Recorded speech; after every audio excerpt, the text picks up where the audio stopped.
Hola a todos y bienvenidos una semana más a El Garaje de Mera, vuestro rincón favorito en Boxes Norte Bazar. Hoy venimos cargados con dos noticias que demuestran que Royal Enfield está jugando en dos tableros completamente diferentes: el futuro eléctrico de las ciudades y la potencia bruta para la carretera.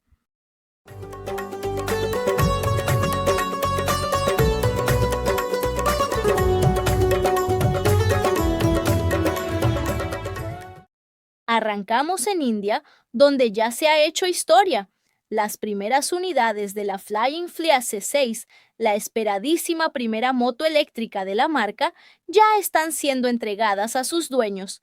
Es fascinante ver cómo se desplaza esa horquilla delantera tipo girder de los años 40, pero en absoluto silencio, propulsada por su motor eléctrico. Para los puristas del chup chup tradicional, esto es un shock, pero admitámoslo, a nivel de diseño urbano, han creado una auténtica obra de arte retrofuturista. Pero ojo, que si eres de los que necesita olor a gasolina y el rugido de los pistones, agárrate. Se acaban de intensificar las filtraciones y fotos espía cerca de la fábrica de Chennai del gran salto de la marca. Los nuevos motores Twin de 750 centímetros cúbicos, las mulas de pruebas de la Interceptor 750 y la Continental GT 750 ya están rodando. Y no solo se habla de un aumento de cilindrada para buscar unos suculentos 55 o 60 caballos de potencia, sino que las imágenes confirman un cambio técnico crucial. Por fin montarán un sistema de doble disco de freno delantero. Esto nos dice que Royal Enfield quiere ir muy en serio en las autopistas europeas y competir de tú a tú con las bicilíndricas japonesas de mayor cilindrada. ¿Mantendrán la dulzura del motor 650 actual o se volverán unas devoradoras de curvas mucho más agresivas? Abajo en los comentarios quiero leer vuestras apuestas. Pero bueno, sea lo que habéis venido hoy. Y el taller está que echa humo. Las preguntas se acumulan en el buzón y hay alguien con la llave inglesa en la mano, listo para repartir verdades. Os dejo con el único, el implacable, el guardián del metal, Mr. Thump y su consultorio técnico. Bienvenidos a su nuevo programa, el consultorio de Mr. Thump. Y ya estamos en el consultorio. Hoy tenemos una carta que da mucha envidia sana. Nos escribe David, un auténtico fan de la marca que tiene en su garaje una Himalayan 411, una guerrilla y una espectacular Classic 350 en color Emerald Green. Menuda colección, David. Pero nos escribe preocupado por la Classic. La compró de ocasión hace un par de semanas con solo 3.500 kilómetros. La moto va de cine, excepto por una cosa.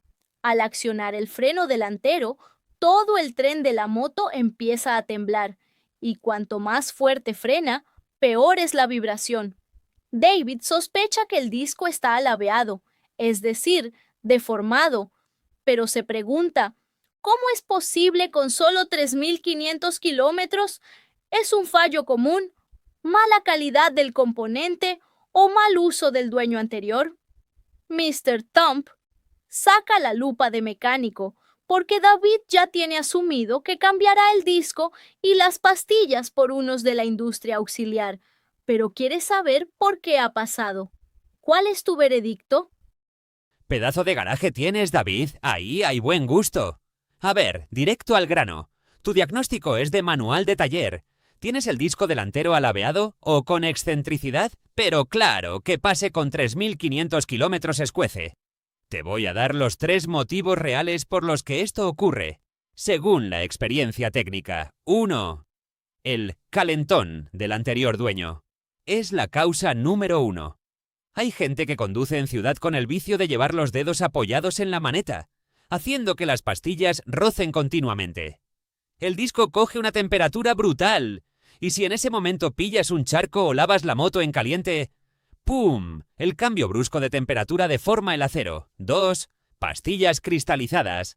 Si el anterior dueño hizo un rodaje muy agresivo o un frenazo salvaje al principio, el material de las pastillas se cristaliza, se vuelve duro como el cristal.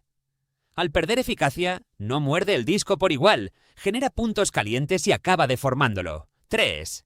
El efecto rebote del tren delantero. ¡Ojo a esto! A veces el disco sufre porque la propia llanta de radios tiene alguna vibración previa, ya sea por un neumático mal asentado o algún radio flojo. El freno lo único que hace es multiplicar ese temblor. 4. David. Hay otra causa súper común que destruye discos con 0 kilómetros. Dejarte puesto el candado de disco de seguridad en la rueda, arrancar despistado y avanzar 1 metro. El golpe seco contra la pinza dobla el acero al instante. Investiga si el anterior dueño tiene cara de despistado, porque esa es una papeleta ganadora. ¿Sobre si es un fallo de fábrica? Te diré que no. En los boletines técnicos de Royal Enfield no hay ninguna alerta por fallos en los discos de la Classic 350. Así que todo apunta a un maltrato, voluntario o involuntario, del anterior propietario, y ojo al tema de la garantía. Es verdad que los términos de la marca excluyen las piezas de desgaste y los fallos por hábitos de conducción, pero mira, yo que tú iría al concesionario oficial y probaría a pedirla de buenas maneras. El no ya lo tienes guardado en el bolsillo, y con solo 3.500 kilómetros, si el asesor de servicio tiene un buen día, o quiere tener un detalle comercial contigo por el garaje tan espectacular que tienes, a lo mejor te llevas una sorpresa. Por intentarlo no pierdes nada.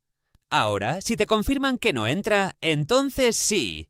Monta tu disco auxiliar bueno, pastillas nuevas y líquido de calidad. Pero antes, apúntate estas 3 reglas de oro en el taller. Cambia las pastillas a la vez. Jamás estrenes disco con pastillas viejas o limadas. Arruinarás el acero nuevo en 2 días. Revisa los radios. Antes de desmontar, dale un toque a los radios de la llanta delantera para asegurarte de que están bien tensados y la rueda no tiene descentramiento. Líquido limpio y sin aire. Usa un DOT4 de bote recién abierto. La humedad es el enemigo número 1 del módulo del ABS. Dale un lavado de cara a esa frenada y a seguir disfrutando de ese bendito garaje. Vamos con otra consulta de la comunidad Mr. Thump. Esta nos llega de la mano del suscriptor Gabriele. Nos escribe desde fuera de España y nos dice: Buenas tardes, quería saber cuál es el octanaje recomendado para el combustible del motor Sherpa. En mi país tenemos gasolina de 95 y de 98 octanos. Gracias. Una duda muy común, Mr. Thump, porque con los motores modernos a la gente le entra el miedo de si la gasolina de 95 se va a quedar corta para el nuevo motor refrigerado por líquido de la Himalayan 450. ¿Hay que rascarse el bolsillo con la de 98 o nos ahorramos unos euros? Buena pregunta, Gabriele. Alrededor del octanaje hay más mitos que en las tabernas de carretera, así que vamos a desmontarlos con el manual en la mano. Para el motor Sherpa de 452 centímetros cúbicos, Royal Enfield especifica muy claro que necesita gasolina sin plomo tipo E5 o E10. Y aquí viene la primera colleja técnica. Recordad que el E5 o E10 no tiene nada que ver con los octanos.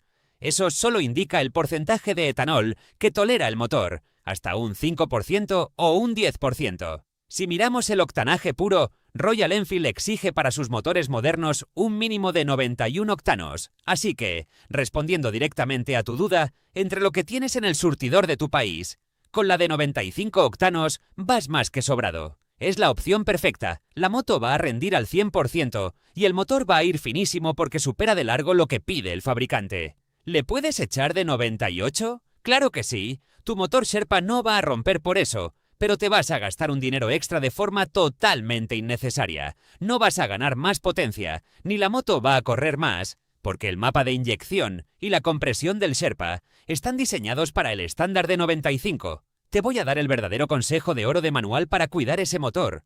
En lugar de obsesionarte con el 95 o el 98, preocúpate de dónde echas gasolina. El motor Sherpa es de inyección electrónica avanzada, huye de las gasolineras low cost, de dudosa reputación donde los tanques no tengan un buen mantenimiento. Busca surtidores con combustible de calidad que no tenga residuos ni agua, porque la gasolina adulterada sí que te va a destrozar los inyectores de la Himalayan. Échale de 95 en un sitio de confianza y dale gas a ese motor Sherpa sin miedo. Mera, todo tuyo. Cruzamos el Atlántico en el buzón de hoy. Nos escribe Pablo desde Uruguay con 2 preguntas buenísimas sobre su Classic 350 con el motor J1. La primera es pura curiosidad mecánica. ¿A qué se debe la diferencia en la luz de válvulas, la holgura, entre la de admisión y la de escape? ¿Por qué no son iguales? Y la segunda es una preocupación que tienen muchos moteros. Con todas las restricciones de gases y sistemas anticontaminación que traen las motos hoy en día para cumplir normativas, ¿puede ese tapón hacer que el motor se recaliente de más y acortar su vida útil? Mr. Thump, sácanos de dudas, que Pablo quiere cuidar esa Classic 350 como se merece. Un saludo enorme a toda la comunidad motera de Uruguay. Pablo, te has marcado 2 preguntas de sobresaliente. Vamos a responderlas rápido y fácil. Primera duda, ¿por qué la válvula de escape tiene más holgura que la de admisión? La respuesta se llama física y temperatura. La válvula de admisión recibe la mezcla fresca de aire y gasolina, así que trabaja relativamente fresquita. Pero la de escape, amigo, esa está en primera línea de fuego recibiendo los gases ardientes de la combustión. Por el escape sale un infierno, lo que hace que ese metal se dilate y se estire mucho más por el calor. Si le dejáramos la misma holgura milimétrica que a la de admisión, al calentarse se estiraría tanto que se quedaría pisada, parcialmente abierta. Perderías compresión, la moto fallaría y terminarías quemando la válvula. Por eso en frío se le deja más espacio, para cuando se caliente y se estire, asiente en su sitio a la perfección. Segunda duda, el tapón de los gases y el miedo al sobrecalentamiento. Quítate ese miedo de la cabeza, Pablo. Los sistemas Euro 5 o similares, el catalizador, el sistema EVAP de gases, están diseñados de fábrica junto con la inyección electrónica de la moto. La centralita, la SEU, está vigilando constantemente la temperatura del motor y ajusta la mezcla de aire y gasolina para que la combustión sea óptima y segura. El motor J1 está pensado para trabajar así de forma nativa. ¿Saben los ingenieros de Royal Enfield lo que de verdad recalienta y acorta la vida de tu motor? No es el catalizador de fábrica, son los despistes de mantenimiento. Toma nota, llevar el nivel de aceite bajo o usar un aceite barato que no cumpla las especificaciones. Llevar las aletas de refrigeración del cilindro llenas de barro o suciedad seca que hace de manta térmica e impide que el viento enfríe el motor, o ir por autopista forzando la moto en marchas cortas a lo bestia durante horas. Mantén tu Classic al día con su aceite limpio. No le modifiques la inyección a lo loco y tienes moto para cruzar Uruguay de punta a punta las veces que quieras. Y para cerrar el garaje de hoy, nos ponemos serios. Estamos sufriendo una ola de calor tremenda y el peor enemigo de nuestras Royal Enfield, sobre todo de las que se refrigeran por aire y aceite, es el tráfico urbano. Mr. Thump, las calles están que arden y los atascos son una trampa mortal de calor. Danos tus 5 mandamientos de manual para salvar la moto y el embrague en un atasco bajo el sol. Dispara. Atentos todos a la pantalla, porque esto os va a salvar de una avería de las gordas este verano. Si os pilla un atasco denso con 40 grados a la sombra, los manuales de Royal Enfield son muy claros para evitar que derritas el motor o destroces los componentes. Apuntad estos 5 puntos sagrados. Si te paras más de 2 minutos, apaga. Si el tráfico se detiene por completo y ves que la cosa va para largo, corta el encendido. Al no tener radiador con electroventilador que sople aire forzado en la mayoría de vuestras motos, el motor parado al ralentí bajo el sol coge una temperatura brutal en pocos minutos. Punto muerto y maneta suelta. Mientras estés inmovilizado esperando a que avance la fila, mete punto muerto, neutral, y suelta la maneta del embrague. Quítate la manía de quedarte parado con la primera marcha metida y el embrague apretado de forma prolongada. Solo consigues fatigar el muelle, calentar el mecanismo y desgastar las piezas antes de tiempo. Técnica del medio embrague, a paso de tortuga. Para moverte entre coches a menos de 10 por hora, haz deslizar parcialmente el embrague con suavidad mientras juegas con el acelerador. Así mantienes el control fluido de la moto a velocidad de peatón, sin dar tirones que castiguen la transmisión. El medio embrague se hace solo en primera. Esto es vital. Si necesitas hacer patinar el embrague para avanzar despacio, hazlo única y exclusivamente en primera marcha. Si se te ocurre hacerlo en segunda o tercera, te verás obligado a subir muchísimo las revoluciones del motor para que no se cale y vas a cocinar los discos de embrague en un abrir y cerrar de ojos. ¡Sueltas los frenos! No conduzcas con el vicio de llevar el pie apoyado en el pedal trasero o los dedos rozando la maneta delantera mientras avanzas despacio. Libera los frenos por completo cuando la moto ruede. El calor del asfalto, sumado al roce continuo, cristalizará las pastillas y alabeará el disco. Como le pasó a nuestro amigo David. Seguid estas 5 reglas, mantened el nivel de aceite al máximo, y vuestra Royal Enfield os llevará al fin del mundo, haga el calor que haga. Por mi parte esto es todo. Nos vemos en el taller de @boxesnortebazar. Meera, despide el barco. Impecable, Mr. Thump. Consejos apuntados a fuego para sobrevivir al verano. Muchísimas gracias a todos por acompañarnos en un episodio más de El Garaje de Meera. Recordad dejarnos vuestros comentarios sobre la nueva Flying Flea eléctrica o las futuras 750 centímetros cúbicos. Y no olvidéis suscribiros a Boxes Norte Bazar para no perderos ningún consultorio técnico. Buenas rutas, hidrataos bien, proteged vuestras motos y nos vemos en el próximo vídeo. Adiós.